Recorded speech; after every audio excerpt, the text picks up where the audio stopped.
Hello friends, आप सभी को अपना यूटीसी मैथ मस्ती पर स्वागत है। और आज हम आप लोगों के बीच नंबर सिस्टम के पार्ट 5 लेकर आए हैं। और पिछले क्लास में हम आप लोगों को भाजक पर आधारित क्वेश्चन पढ़ा रहे थे। और भाजक पर आधारित क्वेश्चन में हम लोग ये देखे थे कि भाजकों की संख्या हम लोग कैसे निकालते हैं।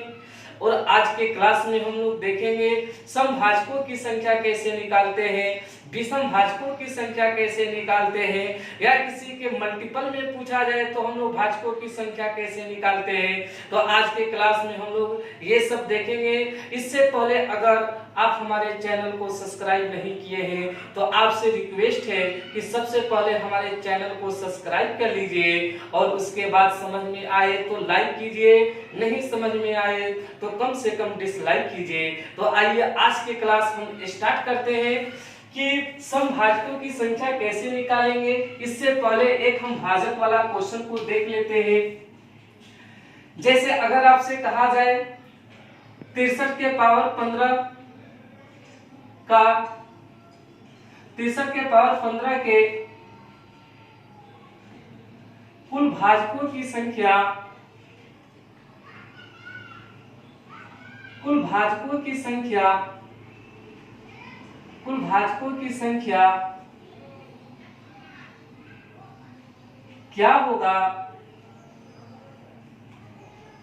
अगर पूछा जाए 63 के पावर 15 के कुल भाजकों की संख्या क्या होगा, तो सबसे पहले हम आपको बताए थे कि 63 के पावर 15 को हम लोग फैक्टर के रूप में लिखेंगे, प्राइम फैक्टर के रूप में लिखेंगे। और प्राइम फैक्टर के रूप में लिखने का मतलब ये 63 को हम ऐसे लिख सकते हैं 9 गुणे 7। ये 63 को हम लोग लिख सकते हैं 9 गुणे 7 के पावर ऐसे 15 लिख सकते हैं। और यहाँ पर 9 का मतलब 3 के पावर 2 इंटू 7 के पावर ऐसे 15 लिख सकते हैं। और आप जानते हैं यदि घात के ऊपर घात हो तो घातों का हम लोग गुना कर देते हैं। बताइए 63 के गुना 2 में होगा, यहाँ पर 3 के पावर 15 गुना का 30 होगा, यहाँ पर 7 के पावर 15 होगा। अगर यहाँ से कुल भाजकों की संख्या पूछा जाए, अगर यहां से कुल भाजकों की संख्या पूछा जाए तो यहां से टोटल भाजकों की संख्या आप निकाल सकते हैं। अगर यहां से टोटल भाजकों की संख्या निकालना होगा तो सबसे पहले बताए थे कि इसको अभाज्य गुणनखंड के रूप में तोड़ने के बाद इसके पावर में केवल 1 को ऐड कर ये सभी को आपस में हम लोग गुना कर देंगे। तो अगर भाजकों की संख्या निकालना होगा तो सबसे पहले यहाँ पर 3 और 7 जो देख रहे हैं ये अभाज्य संख्या है। अब क्या करेंगे, इसके पावर में केवल 1 को ऐसे ऐड करेंगे। पावर में 1 को ऐड करने के बाद ये सभी लोग को आपस में ऐड करने के बाद उसके बाद गुना कर देंगे। 30 और 1 को ऐड करेंगे 31 होगा, 15 और 1 को ऐड करेंगे 16 होगा। बस यहाँ पर 31 में 16 से गुना करेंगे, यहाँ से 16 एकम 16 होगा, 16 तिया 48 होगा, 48 एक 49 होगा। यहाँ पर टोटल भाजकों की संख्या की बात किया जाए तो टोटल 63 के पावर 15 में टोटल भाजकों की संख्या 496 होगा। तो मेरे प्यारे मित्र, यहाँ से हम लोग टोटल भाजकों की संख्या बोल सकते हैं कि टोटल 496 होगा। हल्का सा क्वेश्चन में चेंजिंग और कर सकता है, हल्का सा क्वेश्चन में चेंजिंग यही करेगा। आपसे ये भी पूछ सकता है, आपसे क्वेश्चन में ये भी पूछ सकता है 420 के 5 से बड़े कुल भाजकों की संख्या, कुल भाजकों की संख्या, कुल भाजकों की संख्या क्या होगा। 420 के 5 से बड़े कुल भाजकों की संख्या अगर पूछा जाए तो यहाँ पर 5 से बड़े कुल भाजकों की संख्या निकाल सकते हैं, या 10 से बड़े भाजकों की संख्या पूछे, या 12 से बड़े कुल भाजकों की संख्या पूछे, कुछ भी पूछेगा हम लोग निकाल सकते हैं। सबसे पहले देख लीजिए 420 को देख लीजिए। सबसे पहले इसको हम लोग प्राइम फैक्टर के रूप में लिखेंगे। एक प्राइम फैक्टर की निकालने का तरीका तो ये है 420 को ऐसे करके प्राइम फैक्टर के रूप में हम इसको बना सकते हैं। जैसे इसको करेंगे 2 से कटाएंगे, ये 2 दूना के 4 होगा, ये 210 होगा। फिर 2 से इसको कटाइएगा, 1 होगा, 0 होगा, 5 होगा। फिर 3 से कटाएंगे, 3 3 का 9 होगा, 3 5 15 होगा। फिर यहाँ पर 5 से कटा के बोल सकते हैं 5 7 35, यानी 420 बराबर आप लोग ऐसे बोलिएगा कि सर दू गो है, यहाँ पर 2 के पावर 2 लिखेंगे, इंटू 3 इंटू 5 इंटू 7 के रूप में लिखेंगे। ऐसे भी आप फैक्टर के रूप में लिख सकते हैं। हल्का सा सोचिए, अगर इसको डायरेक्ट लिखना होगा तो कैसे लिखिएगा। 420 को आप लिख सकते हैं 42 गुणे 10। 420 को आप लिख सकते हैं 42 गुणे 10।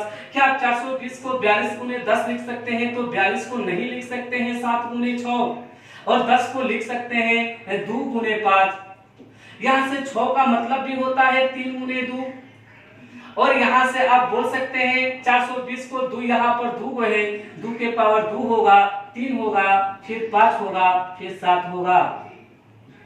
अगर टोटल भाजकों की संख्या निकालना हो तो यहाँ से कुल भाजकों की संख्या आप निकाल सकते हैं।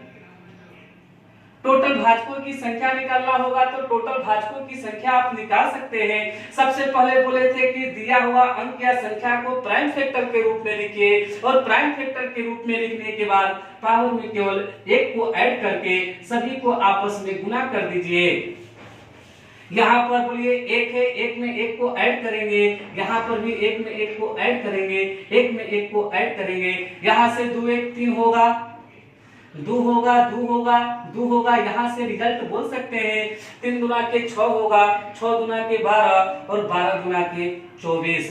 यहाँ से रिजल्ट तो 24 आएगा, लेकिन यहाँ पर टोटल भाजकों की संख्या निकलेगा।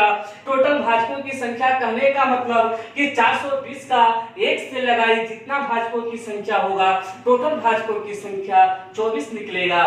लेकिन आपसे क्वेश्चन में यहाँ पर तो ये पूछा है कि बताइए 5 से बड़े कुल भाजकों की संख्या क्या होगा। क्वेश्चन में आपसे ये पूछा है कि 5 से बड़े कुल भाजकों की संख्या क्या होगा। तो देखिए, सबसे पहले बताइए 5 से बड़े भाजकों की संख्या पूछा है, तो 420 को कटाने वाला 5 से छोटा छोटा कौन सा ऐसा भाजक है? तो 420 को कटाने वाला एक फैक्टर 1 होगा। 420 को बताइए 2 भी कटाएगा, इसका मतलब 2 भी 420 का भाजक है। 420 को देख लीजिए 3 भी कटाएगा। 420 की बात किया जाए तो 420 को यहाँ पर 4 भी कटाएगा, और 420 को 5 भी कटाएगा। 5 से बड़ा चाहिए, यहाँ पर 420 को कटाने वाला देख लीजिए टोटल 5 को भाजक है, तो हम कुछ नहीं करेंगे। 5 से बड़े कुल भाजकों की संख्या पूछा है, कुल भाजकों की संख्या पूछा है, तो टोटल 24 भाजक है, यानी 420 को टोटल भाजकों की संख्या 24 होगी। लेकिन 5 से बड़ा पूछा है, तो बताइए 5 से बड़ा पूछा है तो 5 को तो ये 420 को कटाने वाला है।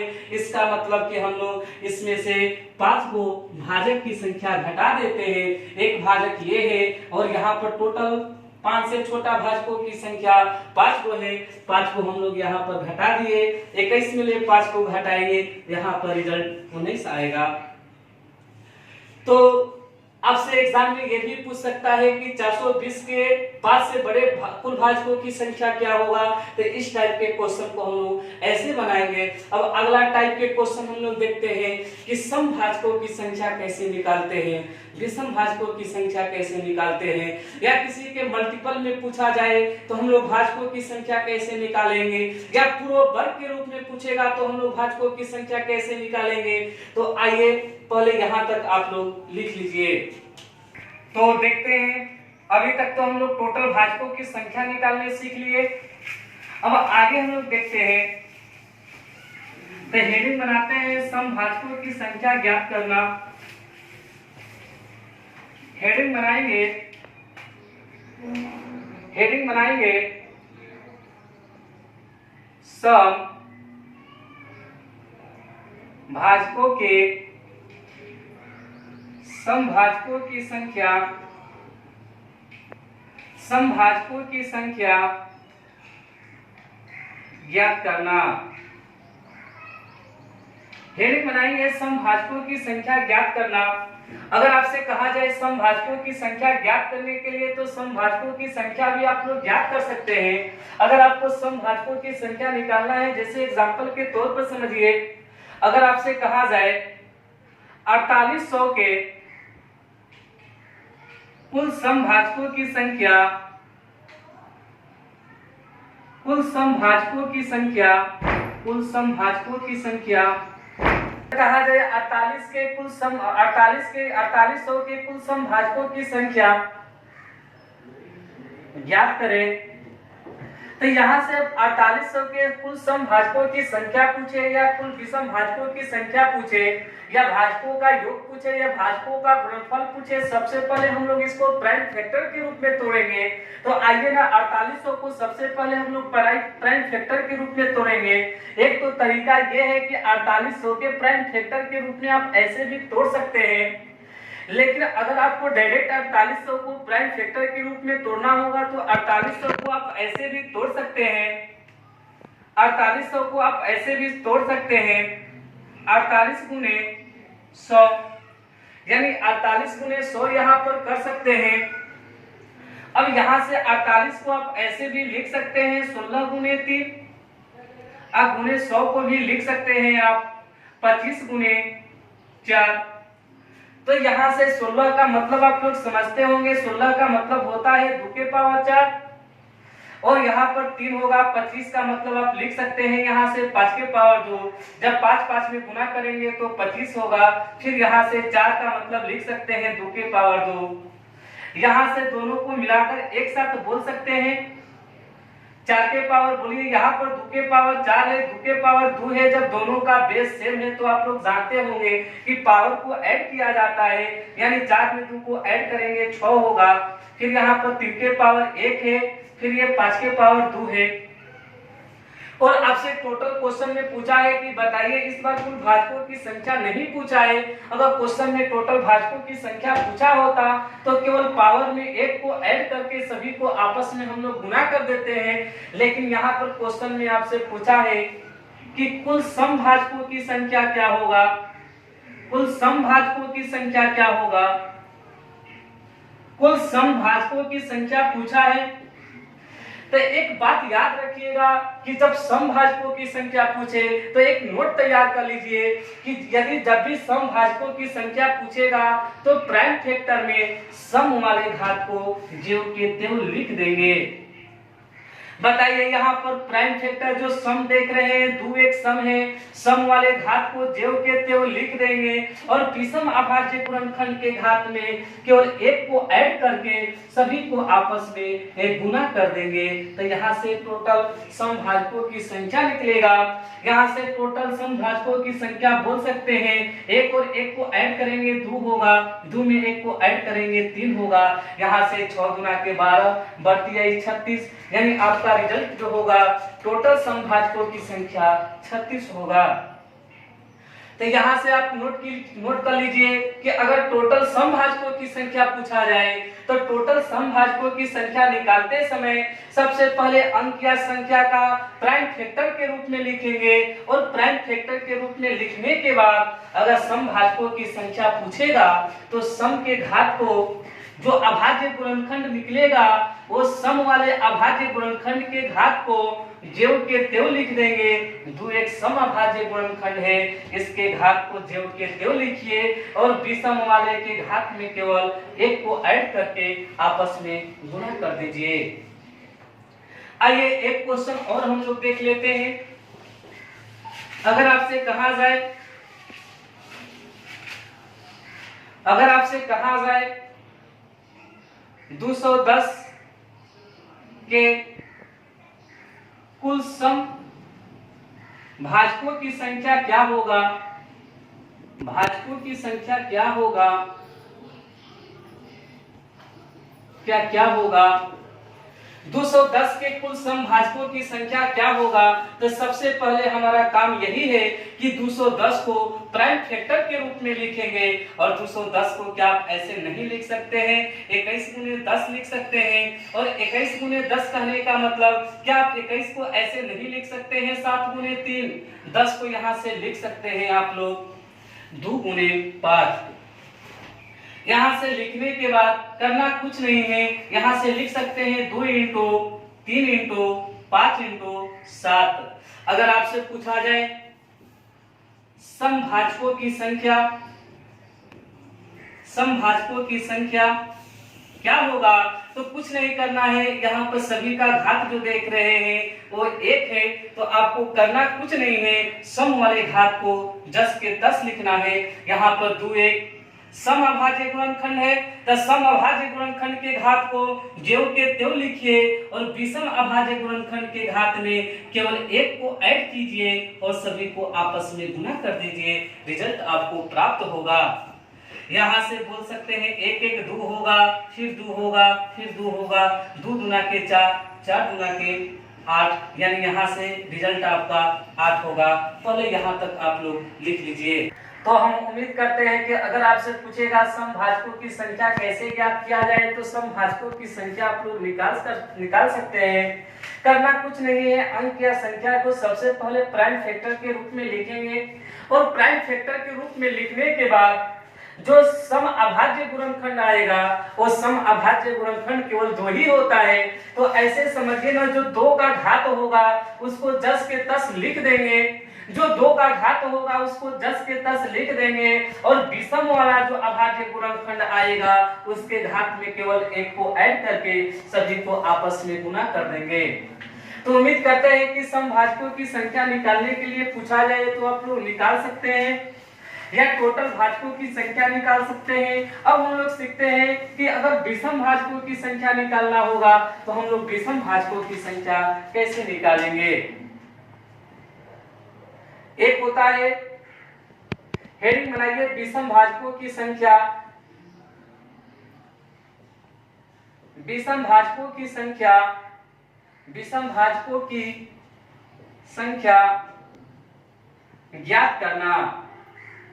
हेडिंग बनाइए कि अगर विषम भाजकों की संख्या निकालना होगा तो आप लोग कैसे निकालिएगा। इसको भी देखिए एक क्वेश्चन के सहारे हम लोग सीख लेते हैं। जैसे अगर हम आपसे कहेंगे 360 के कुल विषम भाजक की संख्या, कुल विषम भाजक की संख्या क्या होगा।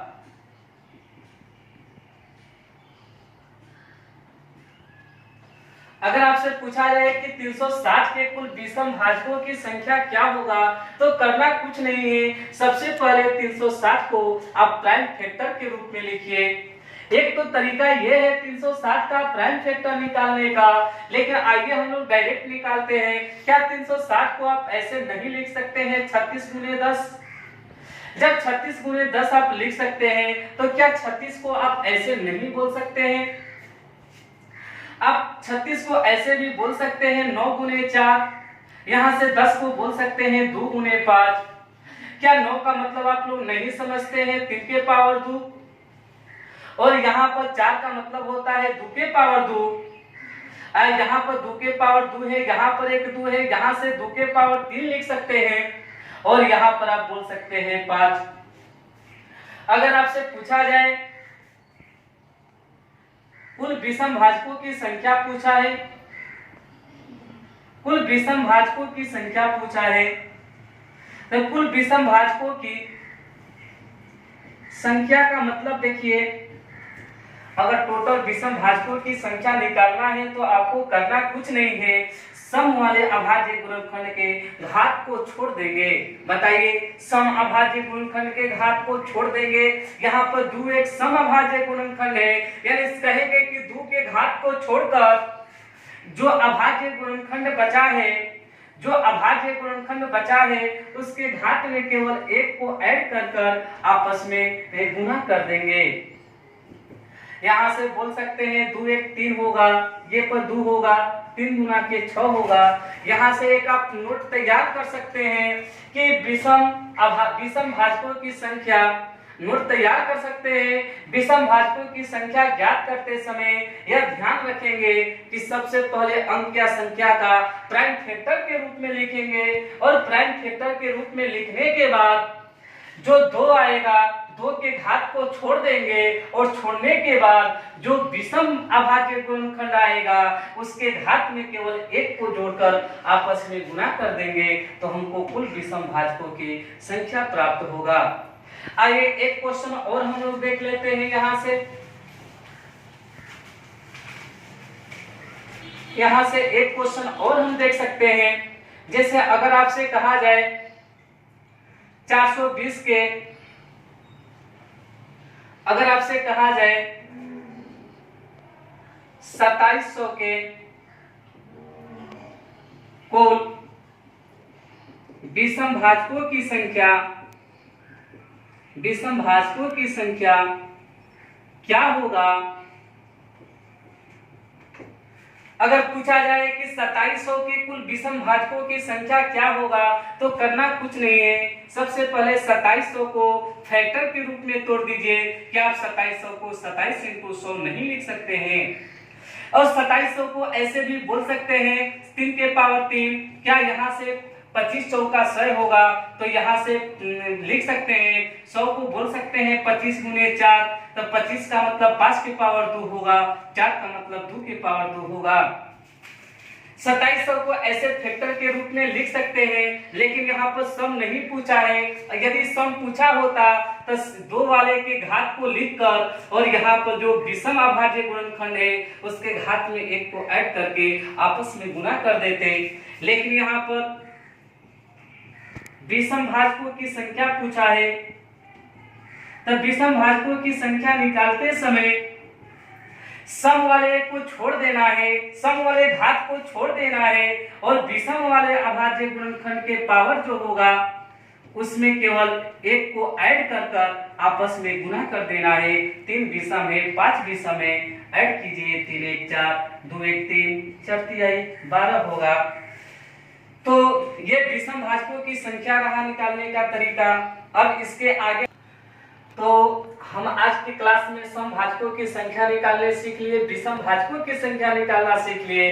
अगर आपसे क्वेश्चन में ये पूछा जाए, अगला हम लोग देखते हैं कि अगर क्वेश्चन में ये पूछा जाए कि बताइए कि 4200 का टोटल पूर्व वर्गों की संख्या क्या होगा, टोटल भाजकों में पूर्व वर्गों की संख्या क्या होगा या पूर्व घनों की संख्या क्या होगा।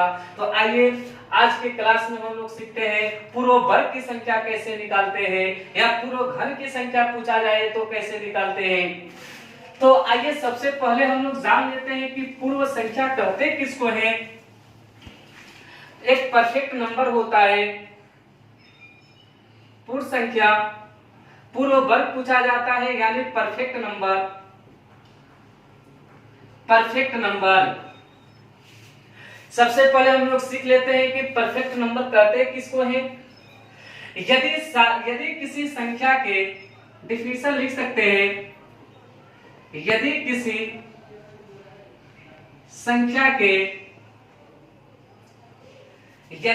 संख्या के सारे के सारे गुणनखंड, यदि किसी संख्या के सारे के सारे गुणनखंड करने का मतलब भाजक, यदि किसी संख्या के सारे गुणनखंड का योगफल उस संख्या को छोड़कर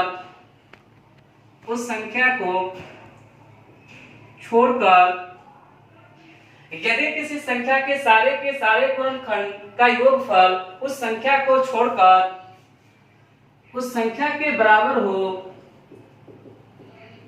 उस संख्या के बराबर हो तो उसे पूर्ण संख्या कहते हैं, यानी परफेक्ट नंबर कहते हैं। एग्जाम्पल के तौर पर देख लीजिए, अगर 6 की बात किया जाए तो 6 एक पूर्ण संख्या है। जैसे 6 के फैक्टर की बात किया जाए तो 6 का फैक्टर 1 होगा, यानी 6 को विभाजित करने वाला 1 भी है, 6 को विभाजित करने वाला 2 भी है, 6 को विभाजित करने वाला 3 भी है, 6 को विभाजित करने वाला एक स्वयं 6 भी है। लेकिन आपसे क्वेश्चन में आपसे परिभाषा में लिखा गया है कि यदि किसी संख्या के सारे गुणनखंड का योग, यानी ये भी गुणनखंड सबके सब गुणनखंड है, सब गुणनखंडों का योगफल उस संख्या को छोड़कर यानी 6 वाला गुणनखंड को छोड़कर अगर इसका योग अगर इसके बराबर आ जाए तो बोलेंगे कि ये परफेक्ट नंबर है। तो यहाँ से आप लोग बोल सकते हैं, यहाँ पे 1 और 2 और 3 को जैसे ही ऐड कीजिएगा तो ये 6 के बराबर आएगा, अतः हम 6 को बोल सकते हैं कि ये एक परफेक्ट नंबर है। इसी तरह 28 को भी आप लोग बोल सकते हैं कि परफेक्ट नंबर है। 28 की बात किया जाए तो 1 से कटेगा, 2 से कटेगा, ये फिर 4 से कटेगा, फिर ये 6 से नहीं कटेगा, 7 ले कटेगा, 7 के बाद देखिए और 1 से कटेगा, 2 से कटेगा, 4 से कटेगा, 4 के बाद देख लीजिए अगर देखा जाए तो ये 7 ले कटेगा, 2 से कटेगा, 4 से कटेगा, 7 ले कटेगा, फिर ये 14 से कटेगा और 28 से भी कट सकता है। लेकिन ये 28 स्वयं नहीं होना चाहिए, इसलिए कि परिभाषा में बोला गया है कि यदि किसी संख्या के सारे गुणनखंडों का योगफल उस संख्या को छोड़कर अगर उस संख्या के बराबर आ जाए तो उसे पूर्व संख्या कहते हैं। तो यहाँ पर सभी को ऐड करके देख लीजिए, 1 2 4 7 14 को ऐड करके देख लीजिए, ये 28 के बराबर आएगा, अतः हम बोल सकते हैं कि 28 भी एक परफेक्ट नंबर है। देखिए यहाँ से एग्जाम में भी क्वेश्चन आपसे पूछ सकता है, अगर डायरेक्ट बोल सकता है कि एक अंक का परफेक्ट नंबर, एक अंक का पूर्व संख्या क्या होगा। आपसे क्वेश्चन में पूछ सकता है कि एक अंक का पूर्व संख्या 6 होता है। एक अंक का पूर्व संख्या 6 होता है। इसी तरह 2 अंक का पूर्व संख्या, ऐसे एग्जाम में पूछ सकता है कि 2 अंकों का पूर्व संख्या क्या होगा, तो 2 अंक का पूर्व संख्या 28 होता है। एग्जाम में यहाँ पर 3 अंक का, अगर 3 अंक का पूर्व संख्या पूछा जाए तो 3 अंक का पूर्व संख्या हम लोग बोल सकते हैं कि 3 अंक का पूर्व संख्या 496 होगा। तो यहां तक लिख सकते हैं और आज का क्लास हम यहीं पर समाप्त करते हैं और इसके आगे हम लोग देखेंगे, कल भी भाजक पर आधारित क्वेश्चन चलेगा। कल के क्लास में हम लोग देखेंगे कि अगर पूर्ण वर्ग का संख्या निकालने के लिए कहा जाए, पूर्ण घन की संख्या निकालने के लिए कहा जाए या किसी के मल्टीपल में कहा जाए तो हम लोग कैसे निकालेंगे। तो आज का क्लास हम यहीं पर समाप्त करते हैं। अगर वीडियो समझ में आए तो हमारे चैनल को सब्सक्राइब कर दीजिए, न समझ में आए तो कम से कम डिसलाइक कीजिए और कमेंट करना एकदम मत भूलिएगा। तो आज का क्लास हम यहीं पर समाप्त करते हैं।